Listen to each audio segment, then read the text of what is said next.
Las supersticiones practicadas por la Iglesia romana mantuvieron la conciencia de la gente atada a sus falsas doctrinas. Se les enseñaba a la gente a confiar en sus buenas obras para salvarse. Dios y aún Cristo mismo eran representados como austeros y solemnes. Solo por medio de los sacerdotes y los santos podía uno acercarse a Cristo.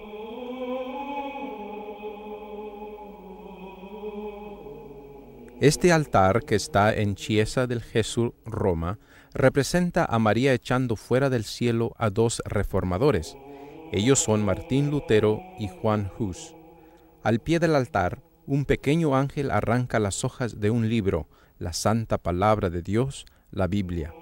Aunque fue esculpida a principios del siglo XVII, esto representa la actitud desafiante de la Iglesia Católica durante los 1260 años de oscuridad espiritual.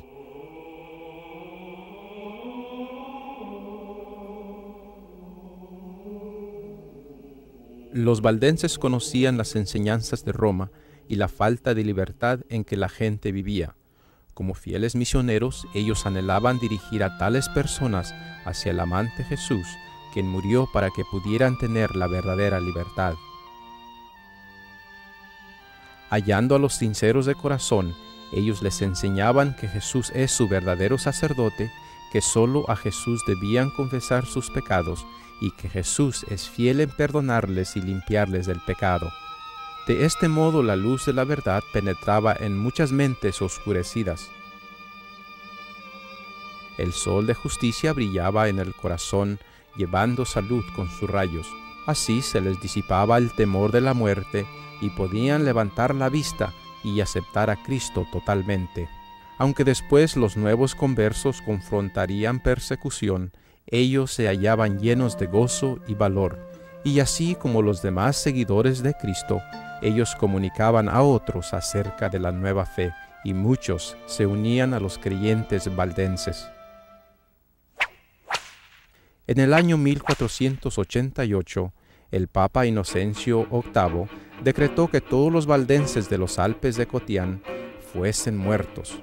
Se iba a desenvainar la espalda del papado contra los que guardaban los mandamientos de Dios, y no se iba a envainarla hasta que el último creyente en la fe fuese muerto.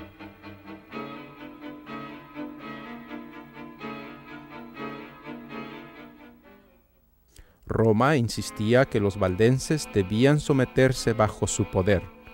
Oficiales de la Iglesia fueron enviados con el decreto en la mano y les informaron lo siguiente: si venían al seno de la Iglesia de Roma y si abrazaban la religión católica romana, ellos podían gozar de sus casas, propiedades, tierras, y podían vivir con sus familias sin vejación alguna. Pero si se negaban a obrar de acuerdo con las proposiciones, entonces les seguiría la persecución y la muerte segura sería la suerte de ellos.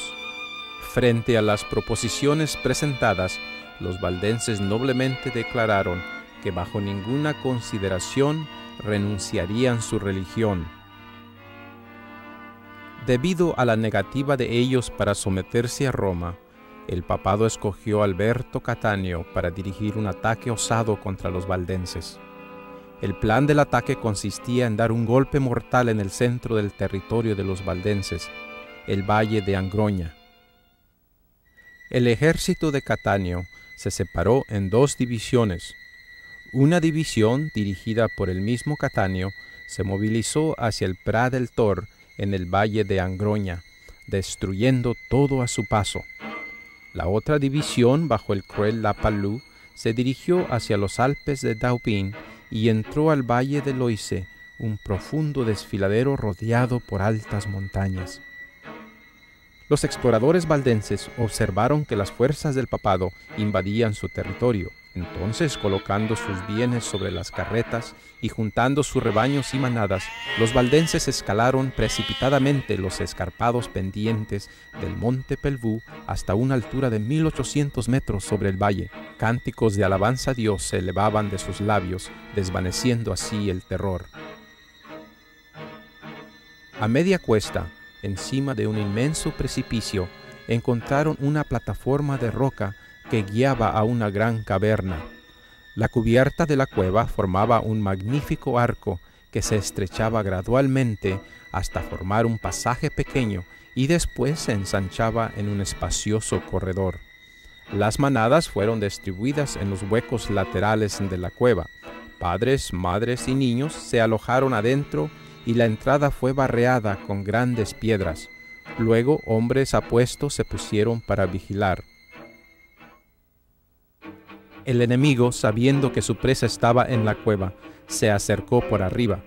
Los soldados bajaron por cuerdas desde el alero del precipicio que pendía sobre la entrada de la gruta. La plataforma a la entrada de la cueva fue tomada por los hombres de la Palú. Los valdenses se adentraron más al fondo en el escondite. En vez de enviar sus tropas adentro a la cueva, la Palú les ordenó que juntasen toda la leña que pudieran.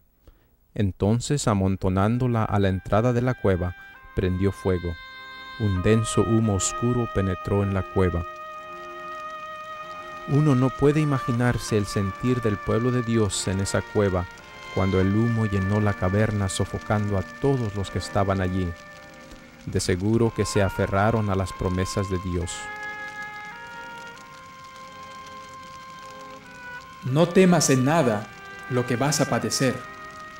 He aquí el diablo va a echar a alguno de vosotros en la cárcel, para que seáis probados, y tendréis tribulación durante 10 días. Sé fiel hasta la muerte, y yo te daré la corona de la vida.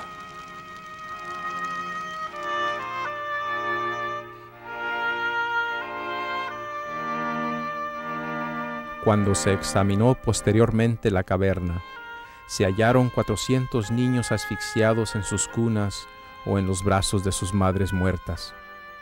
Por todo, perecieron en esa cueva más de 3,000 valdenses. ¿Cuál fue el crimen por lo que merecieron ese horroroso castigo? Fue la dependencia en la Biblia como la única regla de fe y el rechazo de las tradiciones y enseñanzas de la Iglesia Católica Romana.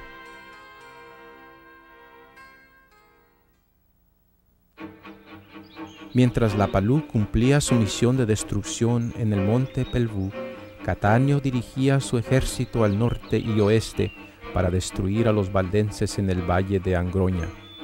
Guió sus soldados por los estrechos desfiladeros, pasando por debajo de las grandes rocas que colgaban sobre el paso.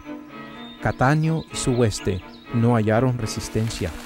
Marcharon por todo el valle de Angroña. Las casas de los valdenses estaban vacías, así como el valle. Cattaneo supuso que los habitantes del valle habrían huido a Prat del Tor. Siendo así, entre él y su presa se hallaba un escarpado imposible de escalar que formaba como el muro del valle.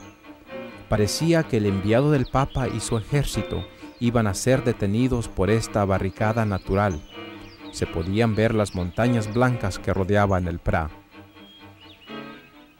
Después de una búsqueda intensa, Cattaneo descubrió la única senda que se abría hacia las montañas. Algún temblor de la naturaleza había rajado las montañas formando un despeñadero largo, estrecho y oscuro. Cattaneo ordenó temerariamente a sus hombres para que entrasen y cruzasen ese espantoso desfiladero sin saber que regresaría con muy pocos de ellos. El único pasaje que atravesaba ese despeñadero era un arrecife rocoso en un costado de la montaña, tan angosto que no podían avanzar lado a lado dos juntos. Si se les acometía de frente, de atrás o de arriba, no tenían ninguna escapatoria, ni tampoco espacio para defenderse del ataque. El sendero colgaba a media altura desde la base del